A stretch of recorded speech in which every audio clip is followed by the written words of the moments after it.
वैतरणी नदी से देवता भी क्यों डरते हैं। दोस्तों, आज हम आपको एक ऐसी रहस्यमयी नदी के बारे में बताने जा रहे हैं जिसका नाम सुनते ही देवता भी कांप उठते हैं। यह है वैतरणी नदी। यह कोई साधारण नदी नहीं है, बल्कि मृत्यु के बाद आत्मा की सबसे कठिन और निर्णायक परीक्षा का मार्ग है। कहा जाता है कि जब आत्मा शरीर का त्याग करती है तो उसे यमलोक की ओर बढ़ने से पहले इस नदी का सामना करना ही पड़ता है। वैतरणी नदी का स्वरूप अत्यंत भयावह और विचित्र है। इसमें गंदगी से भरा हुआ पानी, लहरों की भयंकर गर्जना और चारों ओर गूंजती हुई चीखें वातावरण को और भी डरावना बना देती है। असंख्य आत्माएं इस नदी में अपने कर्मों का पश्चाताप करती दिखाई देती हैं। वे तड़पती हैं, छटपटाती हैं और अपने पिछले जन्म के पापों की ज्वाला में जलती हैं। उनके लिए वैतरणी नदी किसी दंड से कम नहीं होती, मानो नरक का द्वार खुल गया हो। लेकिन यही नदी उन आत्माओं के लिए एक दिव्य और शीतल अनुभव बन जाती है जिन्होंने अपना जीवन पुण्य और सच्चाई के मार्ग पर बिताया हो।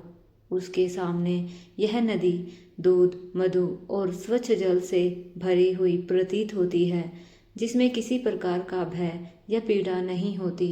वे बड़ी सहजता से और प्रसन्नता के साथ इस नदी को पार कर जाते हैं। इसलिए कहा जाता है कि देवता भी वैतरणी का नाम सुनते ही सिहर उठते हैं, क्योंकि यह नदी किसी के साथ पक्षपात नहीं करती। यहाँ किसी का पद, कुल या शक्ति काम नहीं करती। केवल और केवल आत्मा के कर्म ही उसका मार्ग तय करते हैं। यह नदी आत्मा को उसकी वास्तविकता दिखाती है और उसे उसके ही कर्मों का फल भोगने पर विवश करती है। जिसने जीवन में दूसरों को दुख दिया है, छल कपट किया है या धर्म के मार्ग से भटका है, उसके लिए यह नदी आग, कीचड़ और कांटों से भरी दिखाई देती है। जबकि जिसने सच्चाई, करुणा और भक्ति से जीवन जिया है, उसके लिए यह नदी शांति, प्रकाश और दिव्यता से भरी प्रतीत होती है। यही कारण है कि उसे आत्मा का सबसे बड़ा सत्य परीक्षण कहा जाता है। किसी नगर के एक छोटे से गांव बेलापुर में एक वृद्ध ब्राह्मण रहते थे, जिनका नाम था हरिदत्त। जन्म से ही वे धर्म के प्रति समर्पित थे। उनका जीवन पूरी तरह से पूजा पाठ, यज्ञ और दान पुण्य से जुड़ा हुआ था। उन्होंने वेदों का अध्ययन किया था और यज्ञों में पारंगत थे। उनके जीवन में कोई भी बुराई नहीं थी, बल्कि उनका हर कदम समाज के भले के लिए था। गांव के लोग उन्हें बहुत मानते थे और जब भी कोई दुखी होता तो वे हरिदत्त के पास जाते। हरिदत्त उन्हें न केवल धार्मिक सलाह देते, बल्कि उनकी मदद भी करते थे। समय के साथ हरिदत्त का जीवन भगवान विष्णु की भक्ति में लीन हो गया था। वे प्रातः और सायं तुलसी के पौधे के पास दीपक जलाते और भगवान विष्णु के सहस्त्र नाम का पाठ करते। उनका जीवन संतुलित, शांत और सरल था। उन्हें भक्ति में इतनी गहरी लगन थी कि हर दिन वे अपनी दिनचर्या में इन कार्यों को आदत बना चुके थे। एक दिन जैसे ही सूर्योदय के साथ आकाश में सुनहरी किरणें फैलने लगी, हरिदत्त ने तुलसी के पौधे के पास दीपक लेकर पहुंचने की तैयारी की। जैसे ही उन्होंने दीपक जलाया, उन्होंने भगवान विष्णु के नाम का जप करते हुए नमो भगवते वासुदेवाय का उच्चारण किया। अचानक उनके मुंह से नारायण शब्द निकला और यह उनका अंतिम शब्द था। सिर्फ कुछ ही क्षणों में उनकी आत्मा शरीर से मुक्त हो गई। उनका जीवन भगवान की भक्ति में समर्पित था और इसी भक्ति के कारण उनका निधन एक शांतिपूर्ण और दिव्य रूप में हुआ। हरिदत्त के शरीर से आत्मा के निकलते ही एक अद्भुत हल्कापन महसूस हुआ। चारों ओर एक दिव्य और शांति से भरा प्रकाश फैलने लगा। आत्मा ने नीचे देखा तो उसका निर्जीव शरीर तुलसी के पौधे के पास पड़ा था और उनके परिवारजन विलाप कर रहे थे। लेकिन आत्मा को अब किसी प्रकार का मोह नहीं था, क्योंकि वह अब अपने कर्म के फल की यात्रा पर निकल चुकी थी। जैसे ही आत्मा ऊपर उठी, उसने देखा कि दो दिव्य पुरुष उसकी ओर बढ़ रहे थे। यह यमदूत, लेकिन उनके रूप में वह भयावहता या रुद्रता नहीं थी जैसा कि शास्त्रों में पापियों के लिए वर्णित होता है। उनके चेहरे पर गंभीरता और दैवीय तेज था। एक यमदूत ने कहा, अब आपको यमलोक की यात्रा करनी होगी, लेकिन डरने की कोई बात नहीं है। यह मार्ग कठिन जरूर है, लेकिन आपके पुण्य कर्म आपको मार्गदर्शन देंगे। हरिदत्त ने शांत भाव से सिर हिलाया और अपनी यात्रा की शुरुआत की। पहला पड़ाव था वैतरणी नदी। कुछ ही समय में वे एक भयावह नदी के किनारे पहुंचे। यह नदी काली, गंदी और असहनीय दुर्गंध से भरी हुई थी। लहरों में रक्तमल और मांस के टुकड़े तैर रहे थे। नदी में अनगिनत आत्माएं छटपटा रही थी। कुछ डूब रही थी, कुछ पुकार रही थी और कुछ अपने कर्मों पर पछता रही थी। हरिदत्त ने यमदूतों से पूछा, मैंने तो जीवन भर धर्म का पालन किया, फिर मुझे इस गंदे और भयावह स्थान से क्यों गुजरना पड़ रहा है? यमदूत ने उत्तर दिया, हे पुण्य आत्मा, यह वैतरणी नदी है जिसे हर आत्मा को पार करना अनिवार्य है। हालांकि केवल वे ही इसे बिना कष्ट के पार कर सकते हैं जिन्होंने गोदान किया हो, जिन्होंने धर्म पूर्वक जीवन जिया हो और जिनका अंतिम समय भगवान का स्मरण करते हुए बीता हो।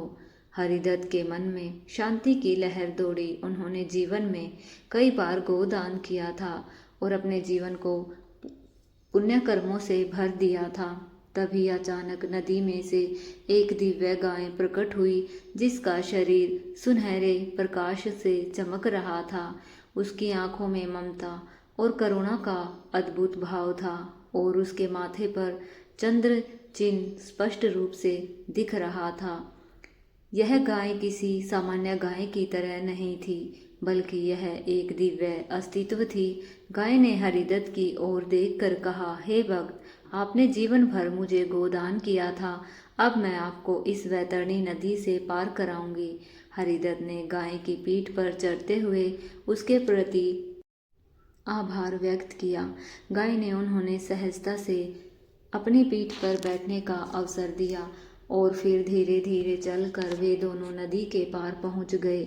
हरिदत्त ने देखा कि दूसरी आत्माएं उन्हें बड़ी ईर्ष्या और आश्चर्य से देख रही थी। वे सोच रहे थे कि यह कैसे हो सकता है कि इस भयावह और गंदे स्थान को पार करने में उन्हें कोई कठिनाई नहीं हो रही है, जबकि वे खुद इसके बीच में संघर्ष कर रहे थे। नदी पार करने के बाद हरिदत्त ने देखा कि उनका अगला पड़ाव एक विशाल भवन था, जिसका द्वार बड़े और भव्य थे। यह चित्रगुप्त का लेखागार था। भवन का आंतरिक रूप अत्यंत भव्य और दिव्य था। वहाँ की छतें ऊंची थी और दीवारों पर स्वर्णिम आभूषण लगे हुए थे। अंदर लाखों ग्रंथों की अलमारियां थी, जिनमें जीवन के हर पहलू से जुड़ी जानकारी थी। बीच में एक विशाल सिंहासन पर चित्रगुप्त देव विराजमान थे।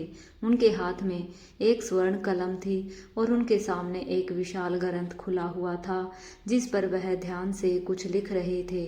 हरिदत्त को देखकर चित्रगुप्त ने उनका स्वागत किया और बोले, हरिदत्त, तुमने जीवन भर कई पुण्य कार्य किए हैं। दान, यज्ञ, सेवा और भक्ति के रूप में तुमने जो कार्य किए वे अत्यंत सराहनीय हैं। हालांकि कुछ पाप भी तुमसे हुए हैं। एक बार तुमने एक गरीब को तिरस्कृत किया था, एक बार क्रोध किया था और कभी कभी अहंकार भी प्रकट हुआ था। हरिदत्त ने सिर झुका लिया, क्योंकि उन्हें यह समझ में आ गया था कि जीवन में केवल पुण्य कर्म ही नहीं, बल्कि कुछ गलतियां भी होती है जो मनुष्य से अनजाने में हो जाती है। चित्रगुप्त ने कहा, लेकिन तुमने विष्णु का नाम लेकर स्मरण करते हुए अपना जीवन व्यतीत किया और अंतिम क्षण में नारायण का उच्चारण किया। यही तुम्हारे समस्त पापों का प्रायश्चित है। तुम्हारे जीवन का हर पुण्य कर्म तुम्हें मोक्ष की ओर ले जाता है और तुम्हारा अंतिम कर्म भगवान का नाम स्मरण करते तुम्हारे समस्त दोषों का को ध्वस्त कर देता है। फिर चित्रगुप्त ने निर्णय लिया कि तुम्हें नरक नहीं भेजा जाएगा। हरिदत्त, तुम स्वर्ग के अधिकारी हो। लेकिन उन्होंने यह भी कहा, फिर भी तुम्हें यमपुरी के दर्शन करवाए जाएंगे ताकि तुम देख सको कि मृत्यु के बाद की यात्रा कितनी कठिन हो सकती है, और यह जीवन के अच्छे कर्मों का परिणाम है कि तुम इस स्थान तक पहुँचे हो। हरिदत्त ने पूरी श्रद्धा से चित्रगुप्त का धन्यवाद किया और अपनी यात्रा को आगे बढ़ाने के लिए तैयार हो गए। यह अनुभव उन्हें यह समझाने के लिए पर्याप्त था कि मृत्यु के बाद हर आत्मा को अपने कर्मों का परिणाम भुगतना पड़ता है, और अगर जीवन पुण्य और भक्ति से भरा हो तो वह आत्मा निश्चित रूप से स्वर्ग की ओर अग्रसर होती है। हरिदत्त का विश्वास अब और भी मजबूत हो गया कि भगवान के प्रति आस्था और अच्छे कर्म जीवन के अंतिम लक्ष्य तक पहुंचने का सही मार्ग है। तीसरे पड़ाव में हरिदत्त को यमपुरी के दर्शन करवाने के लिए एक दिव्य रथ में बैठाकर आकाश में उड़ाया गया। नीचे जो दृश्य थे वे भयावह और कष्टदायक थे। उन्होंने देखा कि एक आत्मा को उबलते तेल के कढ़ाई में डाला जा रहा था और कुछ आत्माओं को कांटों पर गिराया जा रहा था। एक और दृश्य था जहां राक्षसों द्वारा किसी आत्मा को नोचा जा रहा था। हरिदत्त की आंखों में करुणा और दया का सागर था। उन्होंने यमदूतों से पूछा, क्या कोई इन यातनाओं से बच सकता है? यमदूतों ने उत्तर दिया कि जो व्यक्ति जीवन को धर्म, भक्ति और करुणा से जीता है वही इन यातनाओं से बच सकता है। गरुड़ पुराण का पालन करने वाला व्यक्ति मृत्यु के बाद इन कष्टों से मुक्त रहता है। यह ज्ञान हरिदत्त को इसलिए दिया जा रहा था ताकि वे इसे दुनिया तक पहुंचा सके। रथ अब एक नए मार्ग पर बढ़ा और उसने हरिदत्त को विष्णु धाम के द्वार तक पहुंचाया। दूर से भजन कीर्तन की मधुर ध्वनियाँ सुनाई देने लगी और वातावरण में स्वर्गिक सुगंध फैलने लगी। पुष्पों की वर्षा हो रही थी और एक शांति का एहसास हो रहा था। यह सब भगवान विष्णु के धाम के दिव्य वातावरण को दर्शाता था। विष्णु धाम के द्वार पर 2 दिव्य द्वारपाल खड़े थे। एक ब्राह्मण श्रेष्ठ ने हरिदत्त को स्वागत किया और कहा, आपने धर्म, भक्ति और दया के मार्ग पर चलकर इस दिव्य स्थान में प्रवेश किया है। अब आप भगवान विष्णु के चरणों में समर्पित हो सकते हैं। हरिदत्त ने हाथ जोड़े और यमदूतों से कहा, मैं चाहता हूँ कि मेरे वंशज और सभी लोग भी धर्म के मार्ग पर चले और सत्य को जाने। तभी द्वार खुला और हरिदत्त आत्मा रूप में भगवान विष्णु के चरणों में लीन हो गए। मित्रों, जीवन एक अनोखी यात्रा है। इस यात्रा ने हमें यह सिखाया है कि मृत्यु कोई अंत नहीं बल्कि एक नई शुरुआत है। यह वह द्वार है जिसके पार आत्मा अपने कर्मों का हिसाब करती है और मोक्ष या बंधन की ओर अग्रसर होती है। वैतरणी नदी केवल एक साधारण नदी नहीं है बल्कि एक ऐसा रहस्यमय प्रवाह है जिसे सुनते ही देवताओं तक की दृष्टि गंभीर हो जाती है। हम में से अधिकांश ने इसके नाम के बारे में सुना है, लेकिन इसकी गहराई और रहस्यों के बारे में बहुत कम लोग जानते हैं। वैतरणी नदी केवल जल की धारा नहीं है बल्कि यह आत्मा की परीक्षा की भूमि है। शास्त्रों में कहा गया है कि यह नदी स्वर्ग और नरक के बीच बहती है। जो लोग पुण्य और धर्म से भरे हुए जीवन जीते हैं उनके लिए यह नदी स्वच्छ अमृत की तरह होती है। वे जैसे ही इसमें प्रवेश करते हैं उनका आत्मिक बोझ हल्का हो जाता है और वे शुद्ध होकर मोक्ष की ओर अग्रसर हो जाते हैं। लेकिन जो लोग अधर्म, पाप और छल से भरा हुआ जीवन जीते हैं उनके लिए यह नदी कांटों और अग्नि की धारा बन जाती है। कहा जाता है कि वैतरणी नदी का मार्ग अत्यंत कठिन है। यह घने जंगलों, ऊंचे नीचे पहाड़ों और भयावह घाटियों से होकर गुजरती है। इसका जल देखने में तो स्वच्छ और चमकीला प्रतीत होता है, लेकिन इसके भीतर अदृश्य शक्तियाँ छिपी होती है। लोक मान्यता है कि यह नदी केवल उन्हीं लोगों को सही रूप में दिखाई देती है जिनका मन निर्मल और हृदय सच्चा होता है। अन्यथा यह नदी धुंध, अंधकार और भयावह लहरों के रूप में सामने आती है। इस नदी के किनारे प्राचीन मंदिर बने हुए हैं जहां साधक और श्रद्धालु पूजा करने आते हैं। जब घंटियों की ध्वनि और वैदिक मंत्रों की गूंज इस नदी के तट पर फैलती है तो ऐसा प्रतीत होता है मानो पूरा वातावरण दिव्यता से भर गया हो।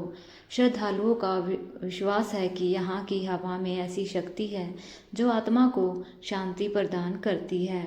जो साधक यहाँ ध्यान और साधना करते हैं वे कहते हैं कि इस स्थान की ऊर्जा उन्हें भीतर से बदल देती है।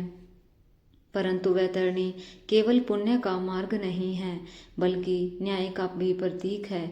कहा जाता है जो लोग जीवन में पापों से लदे होते हैं उन्हें नदी के पार जाने में कठिनाई होती है। उनके पांव आगे बढ़ने से रुक जाते हैं, जल अग्नि बन जाती है और उनके चारों ओर अदृश्य शक्तियाँ उन्हें यातनाएं देती हैं। यह सजा केवल शरीर तक सीमित नहीं रहती बल्कि आत्मा और मन तक को चीर देती है। ऐसे में उन्हें अपने पापों का गहरा एहसास होता है और वे प्रायश्चित की ओर बढ़ते हैं। शास्त्र कहते हैं कि जो लोग इस नदी के तट पर पश्चाताप करते हैं वही इन यातनाओं से मुक्त हो पाते हैं। यही कारण है कि वैतरणी नदी को न्याय का साक्षात स्वरूप माना जाता है।